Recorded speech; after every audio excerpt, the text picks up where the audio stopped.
This is Kyle Ashby. Just want to show you how to build tables quickly in Sketch. So this is going to be followed pretty much the article.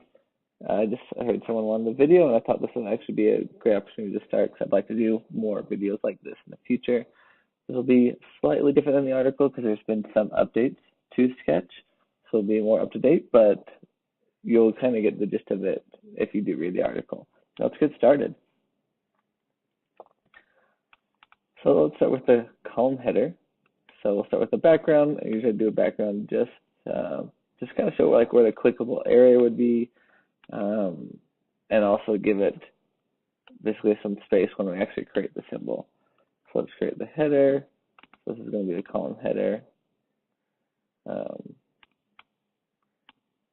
Just a spacing, let's say we want 16, and then let's create a symbol. Let's call this the column header.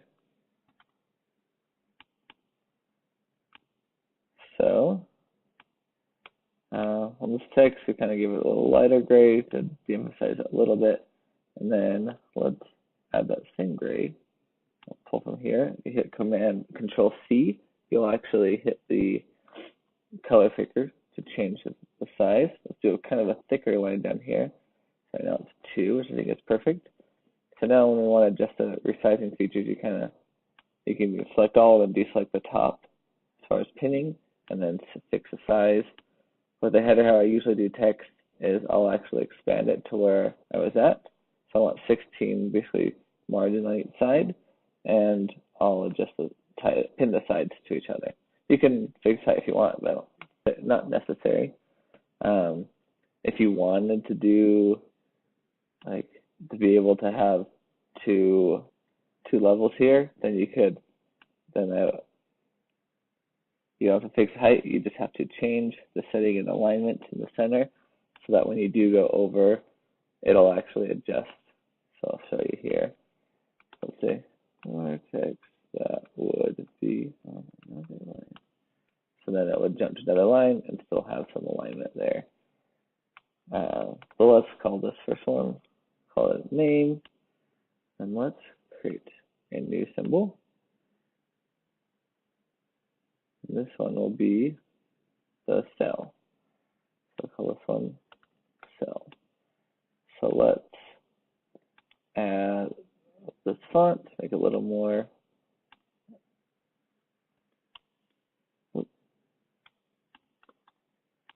easier to see, so you're focusing on the data, not necessarily the label. Let's create another symbol. We'll call this table cell.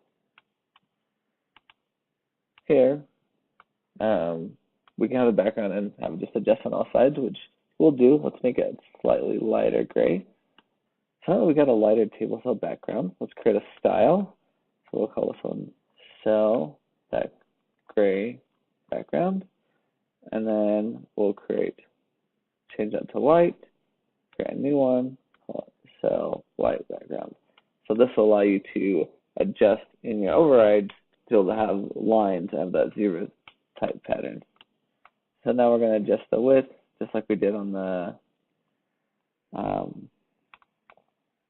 header. So I want 16 on each side, so it lines up with the header.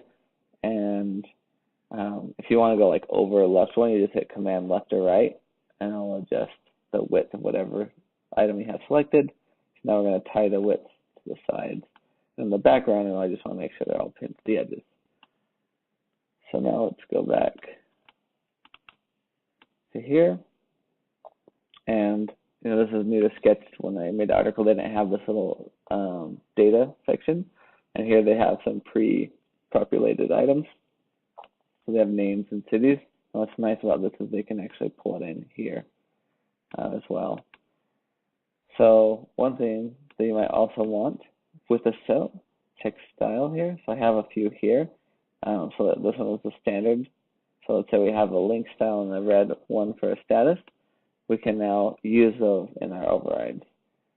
So when we actually pull, you just have to make sure in your symbol that the appearance here is selected, because then you'll actually have those overrides before, whereas before we did not. And so now let's say this is the name one, so we're going to pull this name. Now we're going to duplicate it, do it one at a time, do different names. I could, highlight these, put it in a stack, so now they're all going to, stack vertically. And if I want to change names around, it's going to jump for me. And what's nice is when, let's say I select 3, I duplicate it, it's going to add 3. And then I can highlight the 3 I want and just randomize the names. You see that some of these names are longer. I select my one stack group. As I expand it, it's going to expand by itself.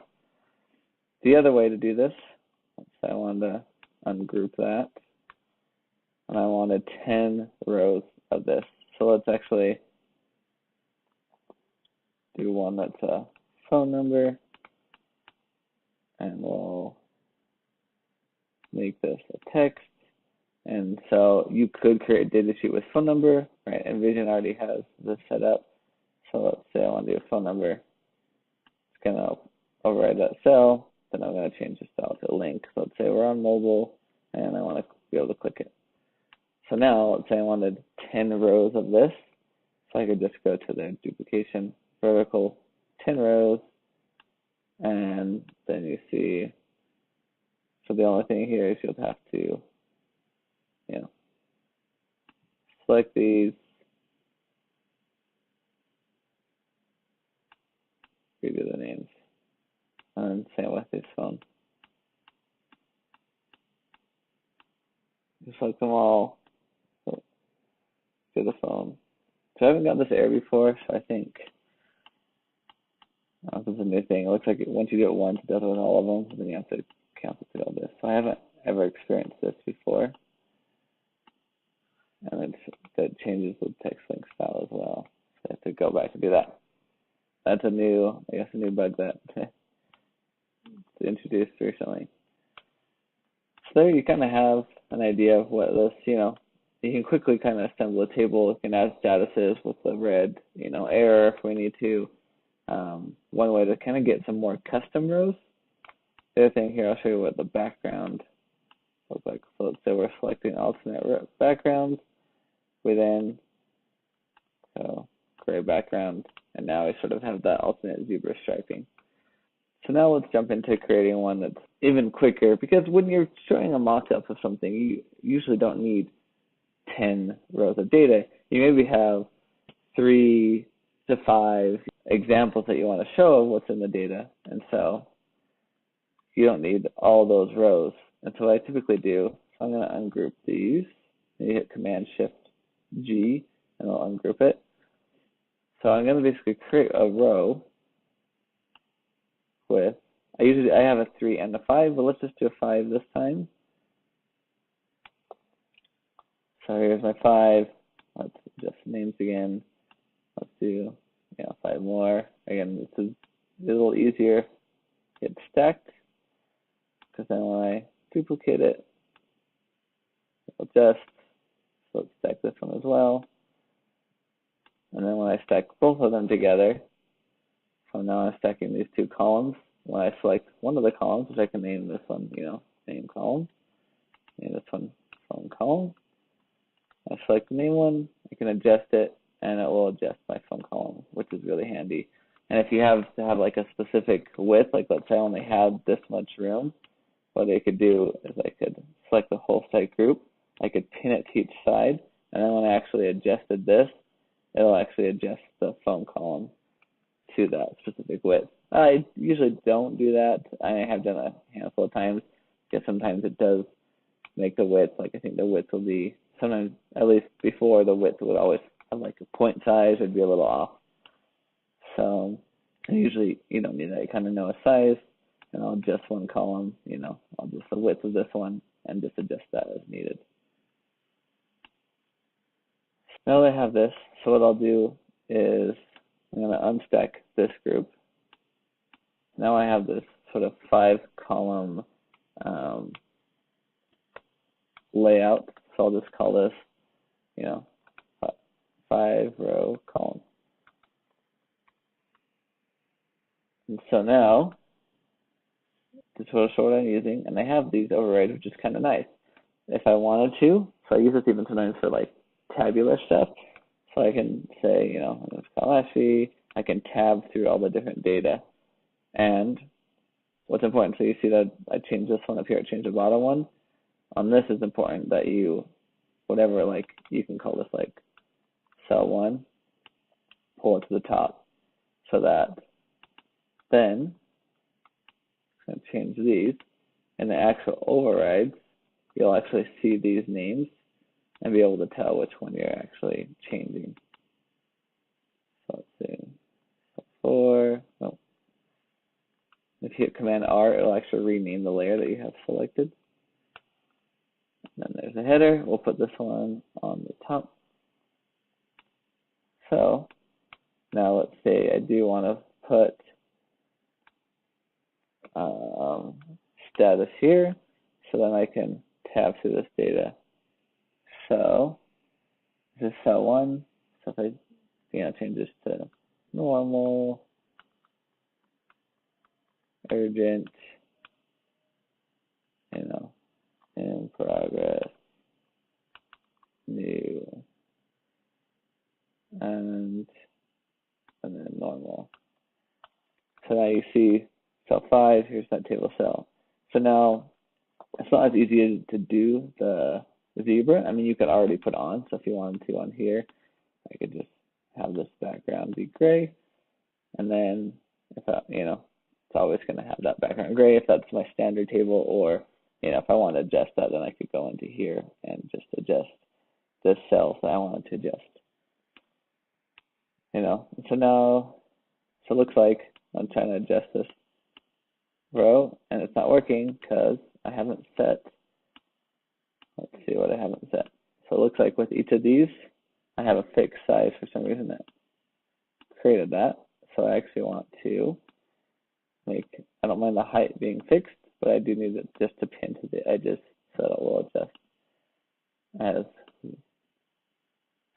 well, that didn't work either. So this is a kind of, I think, a good, it's because this whole group, since it was in a layer stack, it's fixed size. So if we do that, pin it to the edges on that group, then it will adjust. So now with these two columns, I can stack them with the anima. And now when I adjust one, it moves the other. I can add a column, it moves it to the left. Again, let's say this is country. And now I can go through, since world, or I guess we'll call it cities, since that's what that data set we have is. Cities. And then we're just going to change the word to each of these cells to a city name. And there you go. So then this is really handy, especially when you have like basic data, when there's not a lot of, like in the status, let's say you have urgent, you're going to mark it as red. Maybe in these cities you're going to want, so you could adjust it this way. It's a little, I think, a little slower. Here it's worse, actually, you have just a few things that are different, but you quickly can see the data. And so this comes in handy a lot. And sometimes even, so once I have this, that's when sometimes I'll actually detach from symbol, and then I can kind of pull as I needed. So here, if I needed to change, position, and I want to change it with this one, I could do that, and then I can make those adjustments. And this will be easier to change this whole row if I want to change these back, because we didn't want to have zebra striping, then I, could do that as well. So hopefully you found this helpful. If you have any questions, feel free to let me know either on the comments here or on Medium. Thanks for watching.